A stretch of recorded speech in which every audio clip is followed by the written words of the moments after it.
Paul, what's the feeling these last couple days as you sort of lock in and prepare for this matchup starting tomorrow? It's great. It's what it's about, this moment right here. Your kind of thoughts on maybe some of the core key areas you'll have to play well as a team this series? Yeah, just take one game at a time. Obviously, we got to defend home court. We got to set the tempo early. But I mean, we know what we got to do. You know, we got to throw out what the record was regular season. We played fairly well against them. We got to throw that out and create a new moment starting tomorrow. When Melo says, and a lot of people say this in the playoffs, it comes down to the small things against this team. What are those? I think just attention to detail, blocking out, you know, just making everything tough, playing physical, being aggressive. You know, they're not, you know, primarily a transition team, but they got guys that can play in the transition game. So we got to limit Donovan, limit Rubio, making plays, and I think just being aggressive with pretty much everybody else.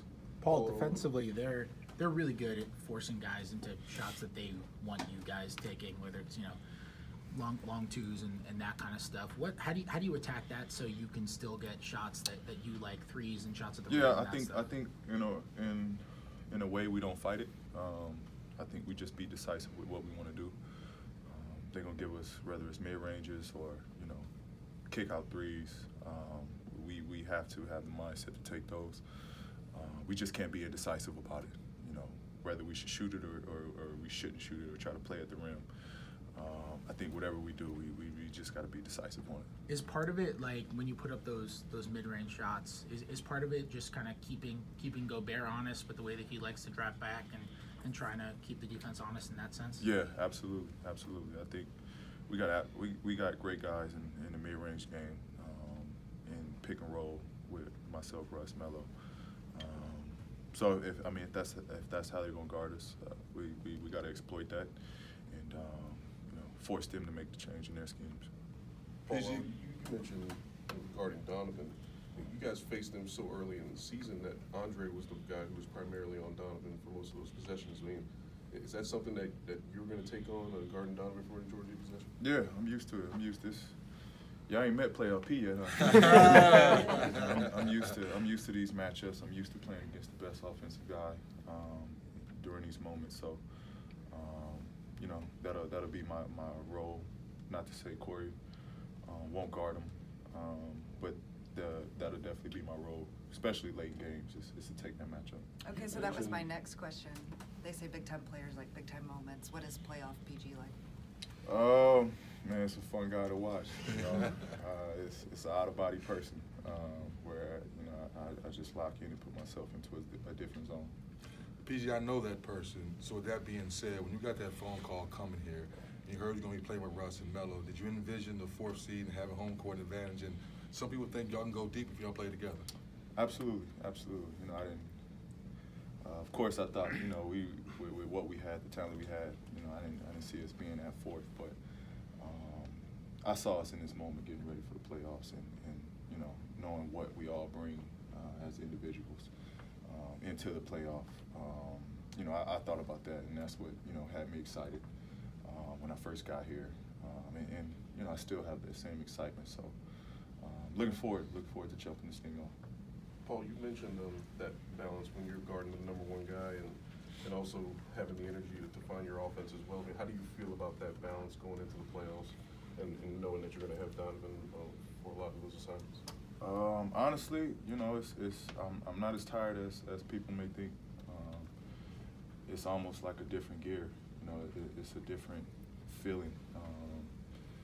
You know, adrenaline's going, and then you just know it's playoff time. Like it's no time to be tired or fatigued.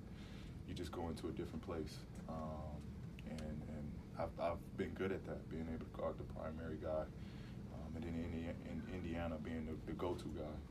I've been used to that, so you know, I'm up for that challenge. I'm you know, excited for that challenge to once again showcase playing both sides. Paul, people you know, on the outside like us are often talking about playoff adjustments throughout a series and that kind of stuff. But how much with a series that changes is just because of, like, not necessarily an actual adjustment, but just kind of like comfort. Like, you played a dude in 2 days ago, and so you just remember that's the move he got me with last time, and it's just as simple as that. Oh yeah, yeah. I mean, that's the best thing about this. After a game, you got time to dissect and watch what happened over that first game, to see that guy again, see that team again. So that's the beauty of it. You know, you always got to be on your toes. You always got to be ready for the next play. You got to be ready for the adjustments. You know, I've again been through this. We got countless guys that've been through that. You know, this is where the experience will play a huge factor.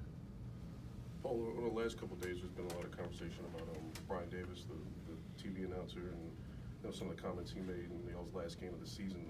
From what we understand, he met with you all. Is that correct? Mm-hmm. What was that meeting like? How did it go, and just how do you feel about that? Well, I mean, he just addressed the situation.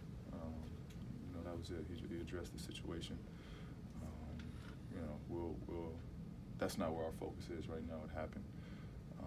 He owned up. He took it head on. That's for the front office and him to discuss. They did so. We move on. We move on. We got something bigger to you know, focus on and be worried about. So again, it happened. But we'll move on. Anything else? Thanks, Paul. Appreciate it.